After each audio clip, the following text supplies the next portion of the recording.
I just got back from Connecticut.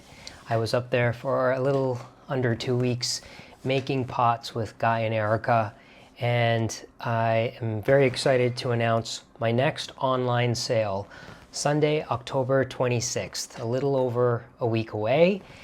And this sale will be the only sale before Christmas. So if you are thinking of gifting someone something very special that Rajiv made, this is your opportunity, Sunday, October 26th. I thought I would announce that now so that people have time to prepare for it and put it on their schedule. Everything will go up for sale at noon Eastern Standard Time at rajivsurendra.com.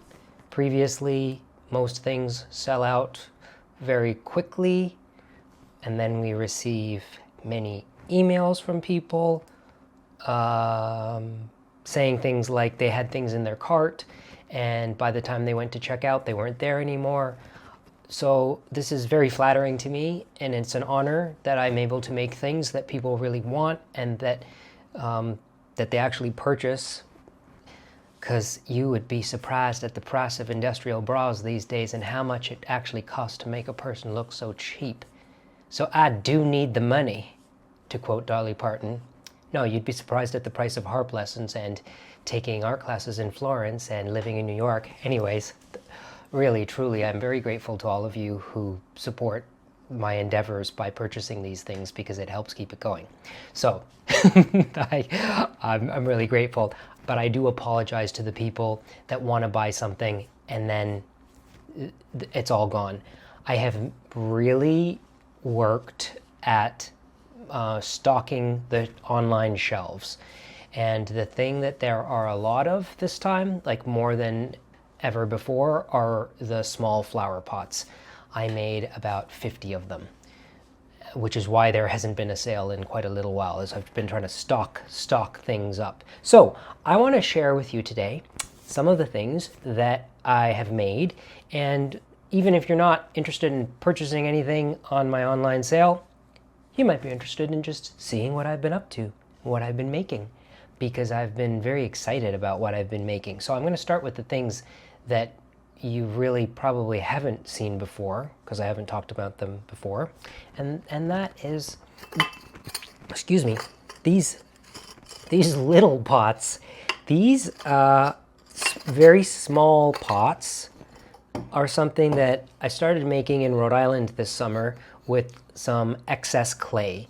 I usually make 1 pound and 2 pound pots. That's how I started when I was working with Guy and learning from him. These are made with 3/4 of a pound of clay, and they're thrown very thinly. These are what Guy calls rose pots, R-O-S-E, like the flower, because all of his shapes are really inspired by historic shapes. The red pots that he makes are inspired by what was being produced after the Royal Horticultural Society was formed in the early 1800s in England, and greenhouses became popular, which required a standardization of flower pots, shapes, sizes. So with that, with the real need for flower pots came very specific pots for very specific things. Today, when gardeners, if any of you garden, you might be very familiar with these peat pots. They're very inexpensive. They come in a pack, and you start your seedlings, and then when your seedlings are doing well, you transplant them into a larger peat pot, which is exactly this size and shape. Well, almost this size and shape. It's usually a little smaller. And then when your plant is ready to be put into a bigger pot or planted into the garden, you can actually just plant that whole peat pot into a bigger pot or into the garden, and it'll kind of dissolve and crumble. Or you can take the plant out. Usually the plant's roots grow into that peat.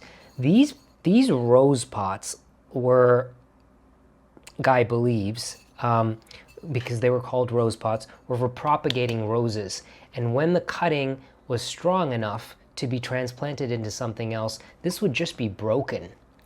Red clay flower pots, in the 19th century were the equivalent of the ubiquitous plastic green pots that you find today all over, even at the Home Depot when you're buying a plant. It comes in a thin, dark green plastic pot. That's what this was in the 19th century. These were not meant to be cherished and prized. They were meant to just be used. And sometimes, actually, they were meant to be broken.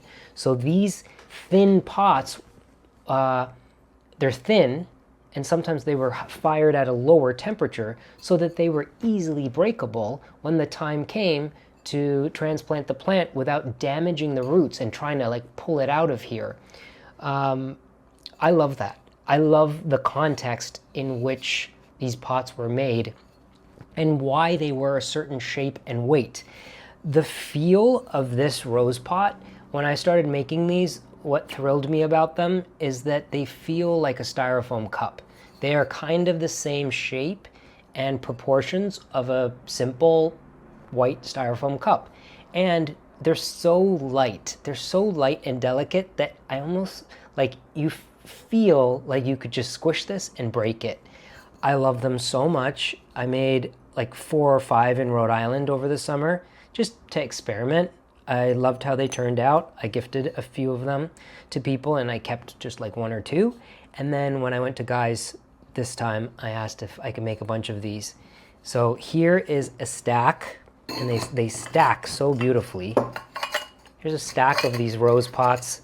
I'm keeping these for myself. These make great gifts, especially just like planted with a plant. So one of the things that I do when I make pots is I set aside some of them to actually give as gifts. And when I'm like going to someone's house for dinner, I will take a pot like this, and if I have a cutting like the geranium cutting, the peel geranium, I'll give a gift the cutting to someone in a pot that I've made. So there are a bunch of rose pots that will be for sale next Sunday.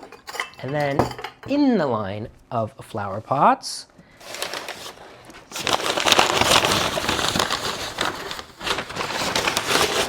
shape that I've been learning how to make from Guy for a few years, but that I've never offered for sale is this, which is called the peel pot. Guy calls this the peel pot because it is based on a flower pot from a painting from 1801. Rubens peel or Rembrandt peel with a geranium. It commemorates the first geranium that was cultivated in America. The Peel family, all of them did different things, and one of them was a botanist or really into plants and brought over geranium and then cultivated the geranium in America. It was in a pot like this, and then his brother painted him cradling this plant. The pot is so subtle but so beautiful.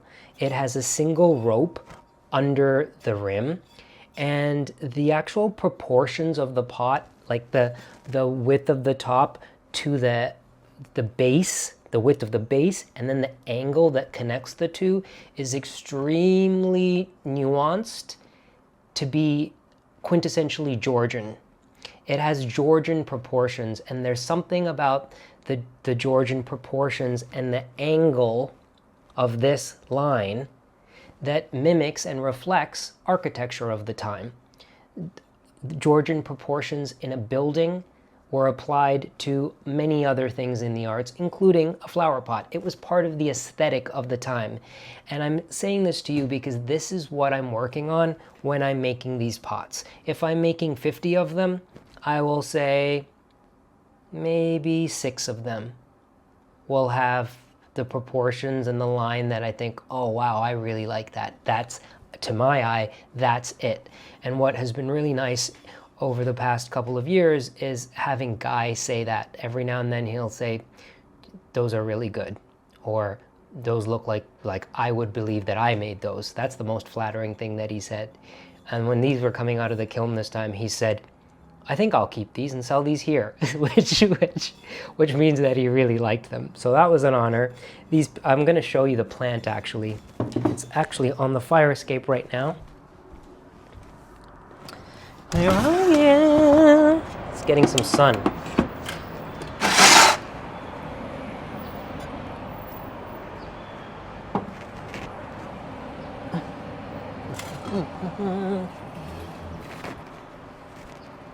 Okay, here's a big one. Shit.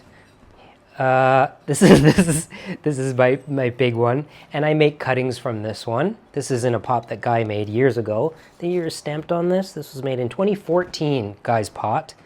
And then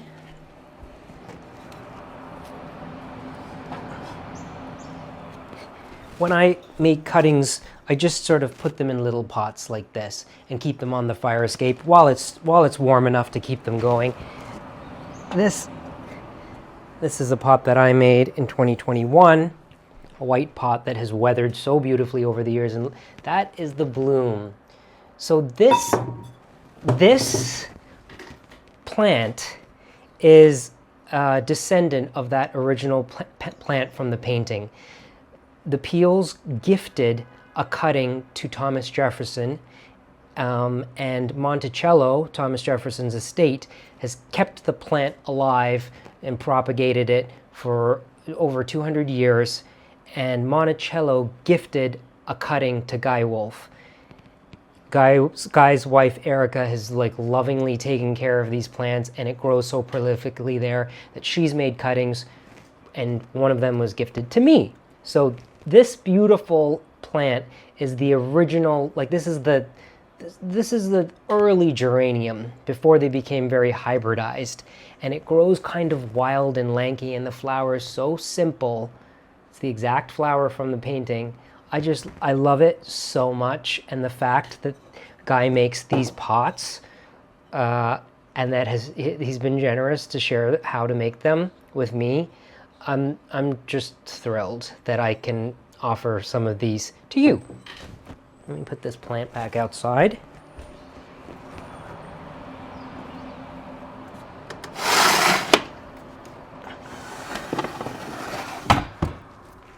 Here's a number 4. This is a 4-pound peel pot. So this is the 2-pound peel pot, and this is the 4-pound peel pot. Both of these will be offered for sale on Sunday, both sizes. I made some of the big ones and more of the smaller ones. So based on that explanation of the pot and where the inspiration came from, I would suggest if you get one of those pots, it would be really nice with a geranium in it. You can plant anything in it, but historically, like putting a nice geranium, just a simple one with red flowers in there, would be really nice. Okay, those are some of the flower pots. Next, I want to show you something from my own personal collection that are antiques. This bowl right here, this is an ironstone bowl. It's marked Johnson Brothers Royal Ironstone. When I saw this, I was like, whoa, I've never seen a bowl like this. I picked it up and bought it and brought it home, and I've been using it for a few years. I love this bowl so much. I use it for oatmeal. I use it even like as just a bowl when I'm cooking, putting things in it. And it's the proportions, again, proportions of this bowl, but also its silhouette, like the wall of this wide bowl that leads to this beautiful waist near the foot, and then the flange of the foot coming out, is so quintessential of simple ironstone. It's why I love this stuff so much. This was meant to be used. It was not expensive. It was made in England, not to be used in England, but to be shipped to the colonies, and like America. And then it would be purchased inexpensively, and it would travel. It would travel in a wagon because it was ironstone. It was solid. It wasn't thin and delicate. So the simplicity of these utilitarian wares make them, to me, kind of modern. Like when you're looking at a bowl like this, I mean, this is something that I think would not be out of place at a store today, like Williams-Sonoma. And yet this bowl is from the 1800s or early 1900s. This mug is another one of those things that I think is just so simple but so beautiful, again, with this foot, with this beautiful silhouette. And this one doesn't have a mark on it, but it is ironstone. So I was really inspired by these pieces that I own and love and use to make some, I tinkered away in the barn in Rhode Island and experimented. And in the beginning I wasn't really happy with the shapes, so I scrapped the clay and then did it again. And I'll show you what I made.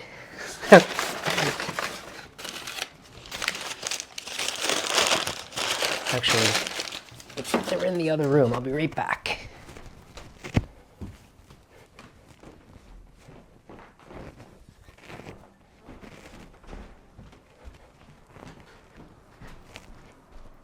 So here are two of the mugs that I made, inspired by my Ironstone mug. And these are made out of Stoneware clay, but once they were bisque fired, I took them to Guy Wolf's, and Guy glazed them with Celadon glaze and then fired them in a propane fired kiln outdoors. So this had white hot heat. That's what fired the glaze. And Guy and I and Narika have talked about the difference between firing lower fire like cone 6 or firing with an actual flame, because there's a difference between firing electric and firing with the flame. And the glazes are just never as beautiful when they're fired in an electric kiln. It just doesn't have the sort of the violence is what Guy talks of from the flame that really transforms the clay and the glazes. So, I had experimented with some white glaze, thinking that I wanted to make it look like this, and it just looked cheap. The things that I had made looked like they came from the dollar store after glazing them and firing them in an electric kiln. So I thought, I don't want to do this. I don't want to glaze these things white. I want them to look beautiful, and the only way to make that happen is for Guy to fire them in this special kiln, which he only fires a few times a year in the fall when the temperature and the weather is just right for this kind of thing. That's all to say that these are extremely special. These are extremely limited in number, and they're very precious. They're very precious to me. There will be 6 mugs for sale. They are all marked with, I had this made, this beautiful decal, the Rajiv Surendra decal, which is my logo. It's on these videos. At the very end of every video, it pops up in the tiny little corner. Every video is stamped with this logo and the lion's head. The lion comes from my mother's family. My mother's maiden name was Retnasingham, which means bejeweled lion. So these are the mugs, and then let me show you.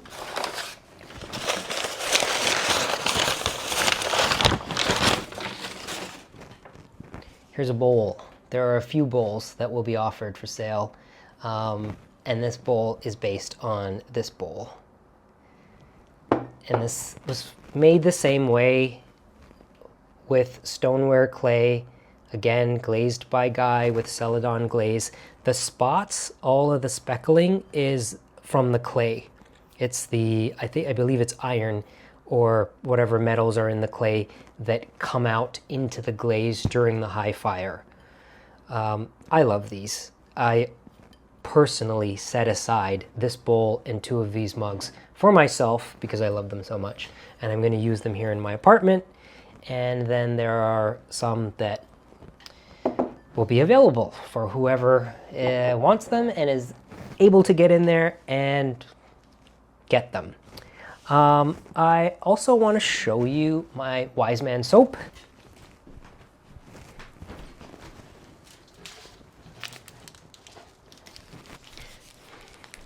So you're probably all familiar with my Wise Man soap that I've been making for over a decade and that I love so much. It's my favorite soap. And I started wrapping it like this for these sales. This is how I wrap my Wise Man soap when I'm giving it to someone as a gift. It's a brown paper package tied up with string. You just pull, like if you give it to someone, you can just tell them they just have to pull on the string and it will come apart. And then there's no tape on the brown paper. When they open it up, the label that I made is what's covering the soap with the ingredients on the back. So this is what I wanted to show you, that because this soap is ready for gift giving. Like, you can put this in a bag with some tissue, or you can wrap it again if you want. But if you get a bar of soap, it will come to you for your own enjoyment if you're keeping it for yourself, or if you're giving it to someone. Just know that I did this the way that I feel is appropriate for this soap. I've said this before, I'll repeat what I said.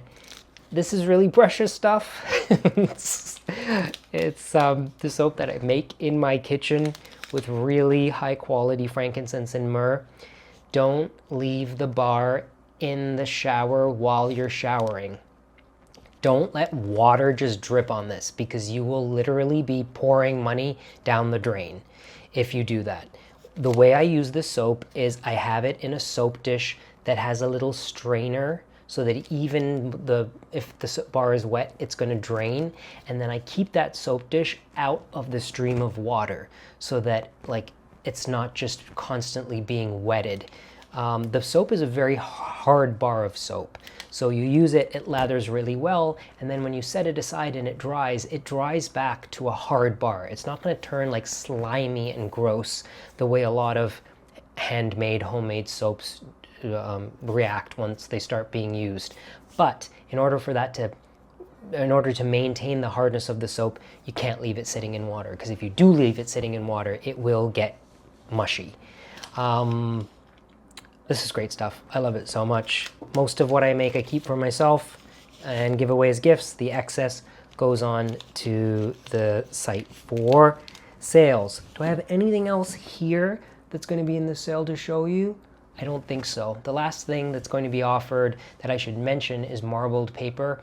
I haven't made marbled paper for quite a while. I haven't offered it for sale since the first sale that I had. And over the summer, I had 2 sessions of making marbled paper. It was so much fun. I used techniques that I was taught by Letizia at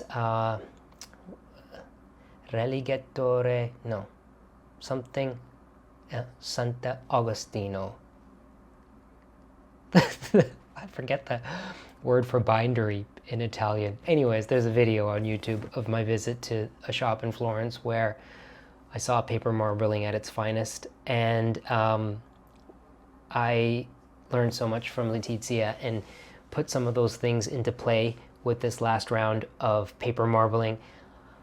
I also realized that I needed some combs to comb the paper, and I went to Turkey for my friend's wedding, where marbling was really born. It's called Ebru, E-B-R-U, in Turkey.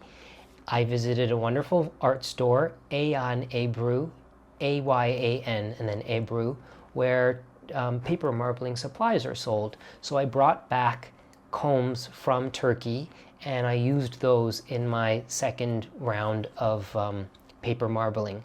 Some of the paper is on Fabriano paper, which is a blend. It's a cotton blend, and then some of the paper is on Arches drawing paper, which is 100% cotton. They turned out beautifully. The papers that I wasn't really happy with, I did not include in the sale. Every piece that's offered for sale is a piece that I felt was the finest, the nicest paper that I made. That's what I do with these sales. I filter everything, scrutinize everything. There was one of these mugs that had a tiny little ding in the glaze that I did while handling them. One dinged against the rim of another cup, and I looked at it and I was like, there's a tiny little fleck. So unfortunately, that mug is not being sold. It's now a second because of me. So I really make every effort to offer the nicest things for sale. I'm very proud of everything that I've made. I love everything that I've made, and that means that it is an honor for me to put that out there for you. To everyone who participates in these sales, thank you so much. And to everyone who watches my videos, even if you're not participating in the sales, thank you as well. I am very grateful